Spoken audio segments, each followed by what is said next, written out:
welcome back to WynActive Webcast. Yes, we're back. We've had a couple of weeks off for good reason about opening Aquapole Sequel Stadium up again. But yeah, we're back and it's the same crew. It's James and myself chatting to lots of really interesting people. But first of all, James Robertella, how are you today? And welcome back to the WynActive Webcast. Thanks, Barry. It's brilliant to be back, and I was counting down the days until our next one, as I'm sure a lot of others have been missing these discussions. But yeah, really excited to have our chat today and get back into a bit of a routine with these. And we have had a couple of weeks off, as you've alluded to. And our goal is to meet with these weekly. So look forward to having some more discussions in future. Barry, I'll throw back to you. But how has the past week or so been with Aquapulse? Yeah, look, it's been hectic. Even though it's limited numbers coming through the centres. Certainly, we've got lots of new processes. There's a booking system online, but everyone's been fantastic about it. They really have, which has been fantastic. But, these new webcasts, looking forward to it. We're probably trying to make them a little bit more topical now about what's happening. And today's guest, Cliff, who you'll introduce in a minute, is very, very topical at the moment. But, a bit more topical. And also, of course, it's about helping people to become more active and healthy as well. But, James, can you please introduce our fantastic guest for today? Yeah, thank you, Barry. And would love to introduce everyone to Cliff Eberly, the Manager of Social and Economic Inclusion at Wyndham City. Welcome, Cliff, to the WynActive Webcast. Yeah, thanks, James. Thanks, Barry. Really great to be here. Really looking forward to the conversation. So, Cliff, you've got a really interesting role, and I'm still not sure about it, but with Wyndham City since COVID hit. Can you talk us through what you're doing and how you're supporting the community? Yeah, so I've had a few different roles over the past 3 months in responding to COVID-19 and the pandemic. So I've had a turn in the incident controller role, and that's sort of leading our incident management team, and that's connected all the way up through DHHS and state government and kind of following the directions that come through Emergency Management Victoria. And then I've also, and currently I'm doing a City Life Response lead role, which is really about the City Life Directorate. So all those services that are really community facing, supporting our community, they've continued right throughout the pandemic. And we've just been, working really closely with those service managers, supporting them in continuing to have their staff out and about, connecting with community, providing services, and really just making sure that we're being as responsive as we can to the things that we're seeing come through. Cliff, we a few weeks back we had Alison Kenwood, the Director of City Life, on talking to us about the wonderful, how City Life and everyone in delivering these services has had to change during the COVID situations.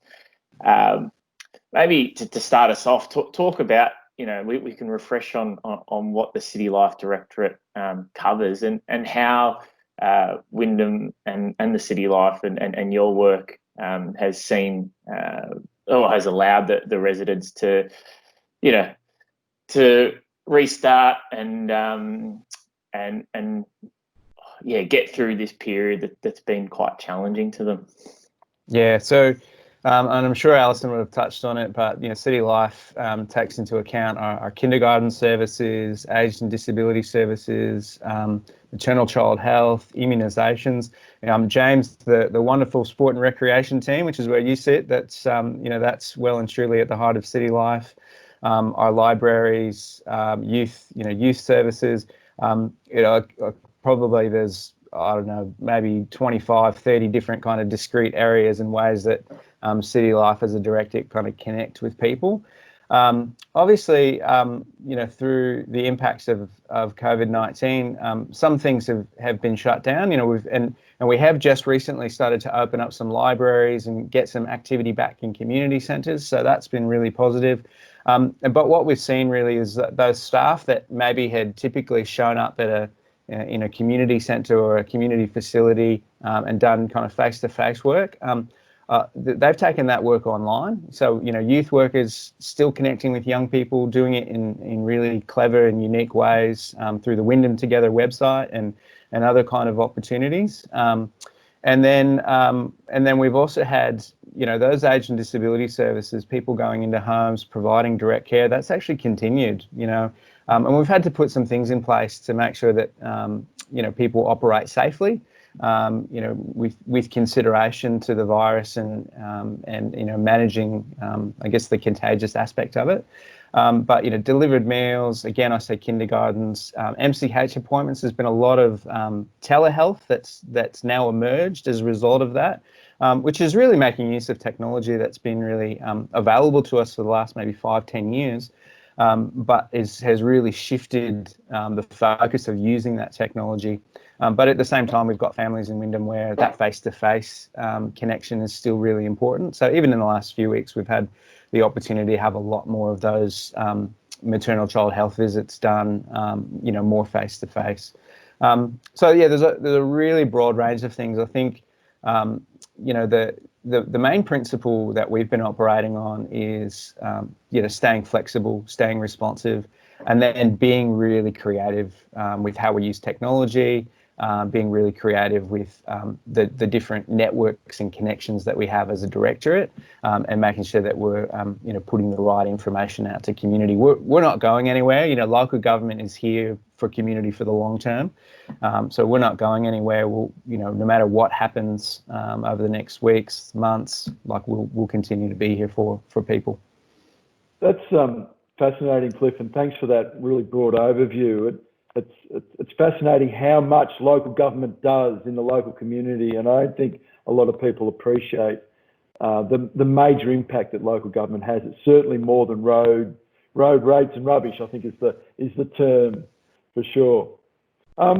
So prior to COVID though, Cliff, you were or are, I'm not sure what the correct term is, the manager of social and economic inclusion. What was that role? How did that help the community? Yeah, so social and economic inclusion it's a relatively new area for council, and we've been started up with some funding from state and federal government. So it's we've got all three levels of government working together through a range of projects, and really our focus is on employment pathways. And we do that by working with local businesses, but also by working across council as a large employer. We employ close to 1,800 people, and so we've got a real direct role in providing local opportunities as well. And I think we've heard really clearly from community that having a job or being able to earn an income through maybe owning a business or some sort of small enterprise is absolutely essential if you want to feel connected and have a sense of belonging in the community that you live in. Wyndham's grown really rapidly over the past 10 to 20 years. We've welcomed people from right across the world. But if you're new to Australia or if you're new to Wyndham, it takes time to build those social connections and those networks that really help to get employment and help lead people to a job.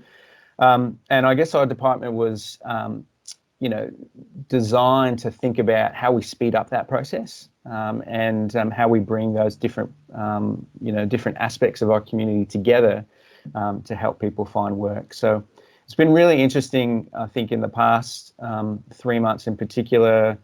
We've always operated off of this concept that social and economic stresses and shocks were really linked together.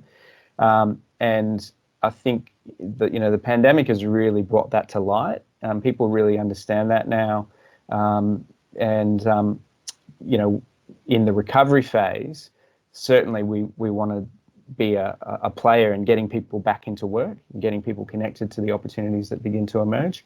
But we're also going to need to think about how we rebuild some of that social strength as well.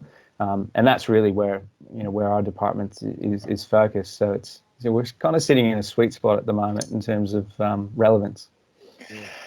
Cliff, moving back to your current position, and I'm sure there's a lot of community concern out there with the recent announcements on all the localised hotspots and the lockdowns pertaining to those particular postcode. And fortunate enough, none fit in the Wyndham area. What is Wyndham doing to support the community to avoid potential lockdowns impacting in future? Yeah, I think one of the things that we've been really fortunate is to have such really clear messaging from Department of Health and Human Services in particular. And, I think those daily press conferences from the Victorian government, really, there's a lot of clarity around, the simple things that you can do to avoid, spreading the virus. We've got a really extensive network of community leaders, across Wyndham, and again, that's sort of the bread and butter of city life, whether it's through sports clubs or whether it's through, recreational groups. There's a lot of cultural diversity in Wyndham, and so we work really closely with those leaders of those different cultural groups. And one of the things we've been doing over the past couple of weeks is really thinking about the specific messages that we need to get out to all parts of our community, both in terms of those basic things that people can do to stop the spread, but also the messaging around getting tested. So we will see some increased testing sites in Wyndham over the next few weeks, and we'll be getting those messages out to community. We've been doing a lot of work with our communications area around translated materials. And then again, so much of the, the power of communication is through relationships. And so, just using, those strong connections that we've got with community leaders to give them the material that they need, and to give them the clarity of the messaging that they need. And then watching that kind of filter out through the community. So watch our social media pages. You'll begin to see over the next few days. You'll begin to see some of that translated material. You'll begin to see some of that specific messaging around being tested and where people can go to have that done. Fantastic. I think it's a massive job. I think we've been pretty successful. I'm really proud of the way most people are reacting to it. But in the unfortunate situation where we have got a suburb within Wyndham locked down, what's that involve, Cliff, and how is that going to impact the Wyndham community?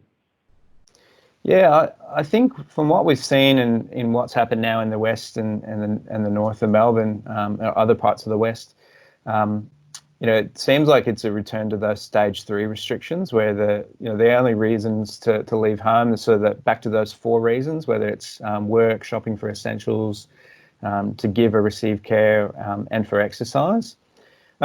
We've seen over the last few weeks, as cafes, restaurants, pubs have begun to open up, it's kind of created that extra level of economic activity, which has been, I think, really welcomed.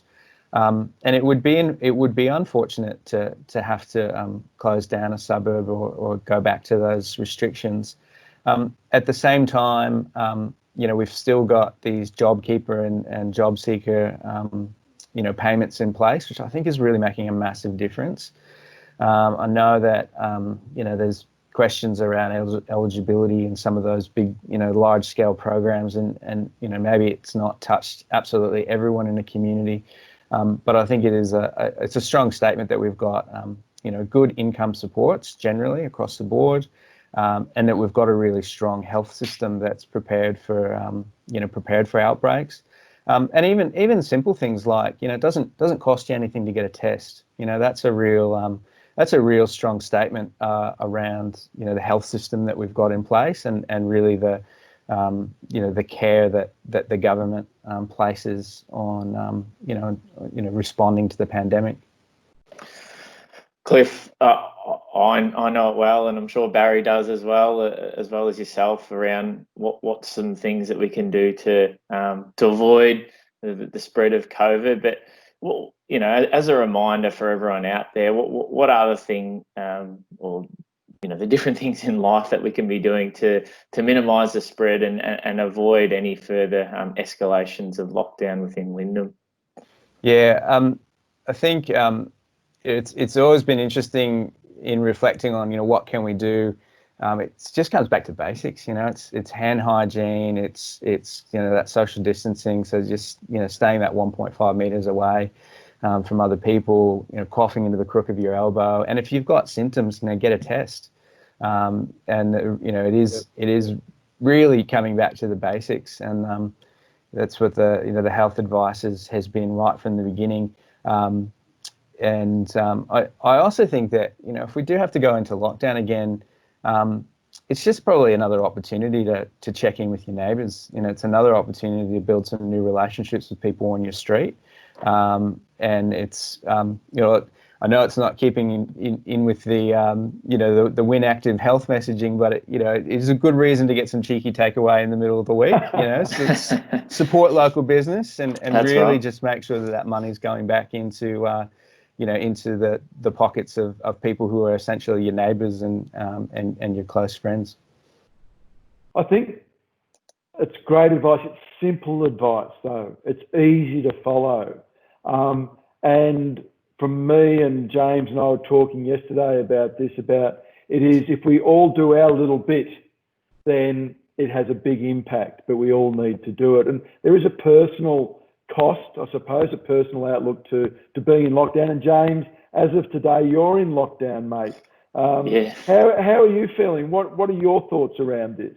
Yeah, and I think we were chatting about it yesterday, that it's probably the one time where I've really gone and it's been apparent that everyone has a role to play in this. I suppose when we were all in lockdown, it was sort of one in, all in there. But now that there's certain areas that are more impacted than others, it really, that message around practicing all the basics, as Cliff has said, will go a long way to avoiding any further lockdowns for anyone else out there. So, while it's unfortunate, happy to do my part and see if we can get on top of this, and hopefully by August time we'll be on the back onto the positive trends. So it's just about understanding your role to play in the community, that everyone has a really, really important role. And I think that messaging, Cliff, you said around checking in with your neighbour,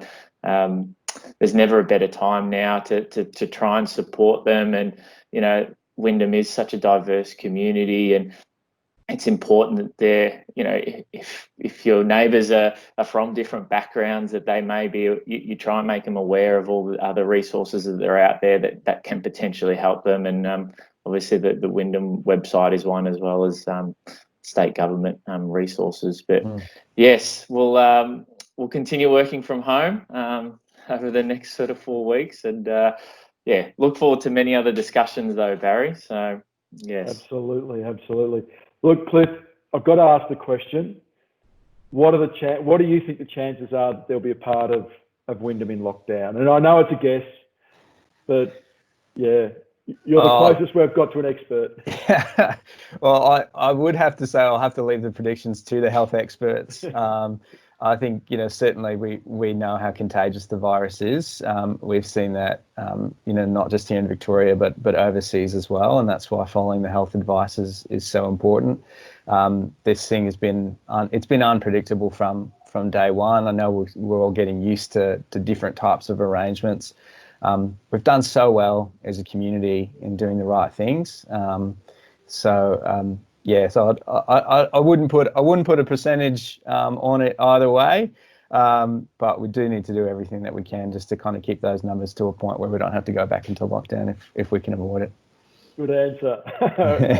Almost a politician's answer. Yeah. No, I've had some training.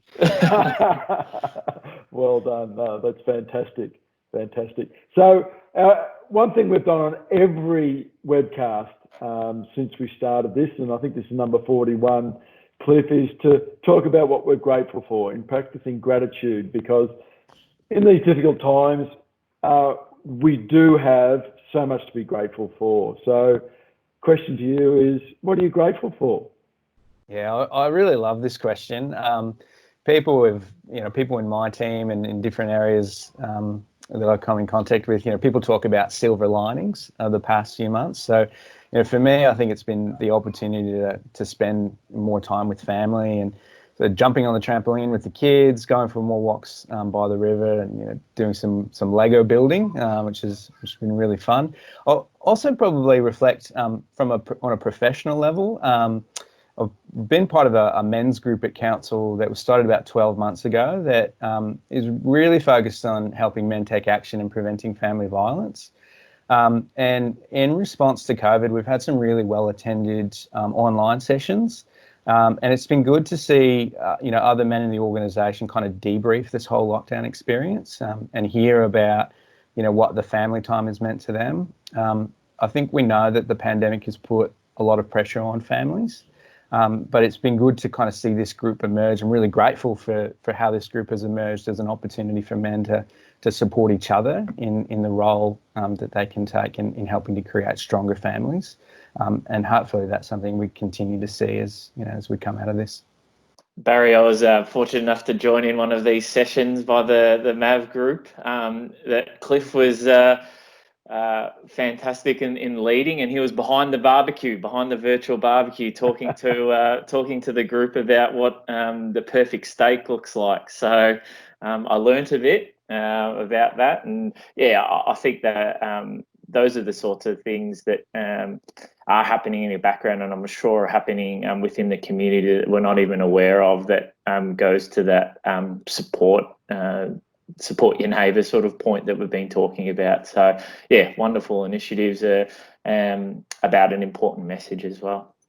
Oh, absolutely. I just want to know, if you're behind the virtual barbecue, did you have the virtual stubby as well? We did talk about that. It's one of the things that I think guys miss. Just that opportunity to get together and have a chat over a drink. But like I said, there's been lots of new ways that people have learned how to connect, and that's been good to see as well. 100% agree. It's fantastic. James, what are you grateful for today? Look, if you asked me 3 or 4 days ago, I think my answers would be different, but I was grateful for going back into the gym, moving back early this week and even as of yesterday. I've done my fair share of the home workouts, and as you know, I like to keep fit, but the table rows and the table push-ups and the chair dips and all that I was getting over them a bit. So I was very grateful to be able to go into the gym, and I do enjoy that time, putting the headphones in and just being able to focus on lifting the weights or running on the treadmill. So that's one. But I guess I'm grateful for all the hard work that everyone's been doing to this stage. That means Wyndham is in the position that it is currently. And I know from a sport and recreation team perspective, our team has been working really, really hard to get the pavilions up and prepared for these sports clubs who will recommence their competition in due course. And all the work that's gone in to liaising with these clubs, because everyone's in this for the first time, and we're all learning that from what I understand, they've been working really, really closely together, and there's some really positive outcomes there. So grateful for the work that the sport and rec team has been doing with the clubs to allow them to provide the opportunities for connectivity within the community, and also those opportunities for people to keep active. Because one thing we know, Barry, and we're passionate about, is for people to find their 30 minutes a day of exercise. And I hope everyone out there's being able to continue their activity during the time. What about yourself, Barry? What are you grateful for today? Well, look, I'm grateful for, and probably two things around reopening of Aquapulse and Eagle Stadium. First of all, while we don't have our full staff there at Aquapulse, we have operational staff. We have got a leadership presence roster. So twice a week, I get in there, and I've been 3 times now, been able to go in, and just spend some time in the centre. So it gets me out of the house because I've been working from home for 14, 15 weeks, talk to some other people, see the people swimming, exercising, rehabbing in the warm water pool. So I've really enjoyed that. I'm so glad I can now get out a couple of times a week, go to work and see that. I think the other thing that I'm really grateful for is we've got phase 2 of our reopening happening on Monday the 13th. And so we're going to have it's numerous changes, and please watch our socials to detailing all of them. But we'll be having spectators in. There'll be competitions at Eagle Stadium. Learn to swim in a limited capacity. We'll do that. We've got Crash starting up. I'm just going to my list here. We've got 3-year-old kinder starting. We're opening the program pool. So we'll have aqua aerobics starting. So lots of different things, just little things, but they'll all add up to something big happening at the centres as of Monday the 13th. So just really grateful we can continue that process, because I'm also feeling for my colleagues in the industry who, in those areas that are locked down, that have just have to shut their centres again. And it must be heartbreaking for them. So I'm really grateful we're not in that position as well. Brilliant, Barry. Thanks for sharing. I think I'm sure there's a lot of people out there that are counting down the days until they can get their water aerobics or continue their learning through the wonderful Learn to Swim program, and some of the parents that can drop off their kids at crash while they have a workout. So excited for everyone there at WynActive. Absolutely. Cliff, thank you very much for joining us today. It's been great to have you and hear about all your experience. If there's one word of advice, I'm not sure what that is, but that you've got for everyone, what would it be as a closing statement? I think it would just be to stay engaged with the messaging. I think, it's been about 3 months now, and I think, people are sort of getting tired, getting over it. We go back to that.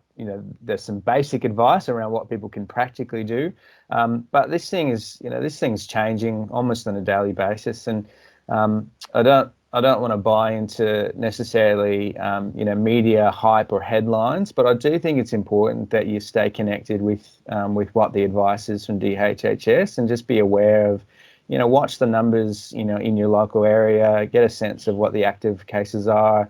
And you plan your days and your weeks accordingly. I think don't lose sight of the end goal, which is to really keep this thing managed and under control. Cliff, wonderful message, and appreciate you giving up your time in what is a really busy period for you and everyone at City Life and at Wyndham City Council. So thank you for joining us today, Barry. Thanks again for your time, and I'll look forward to catching up with you next week. Absolutely, and we'll have another great guest for everyone. Thank you very much, Cliff.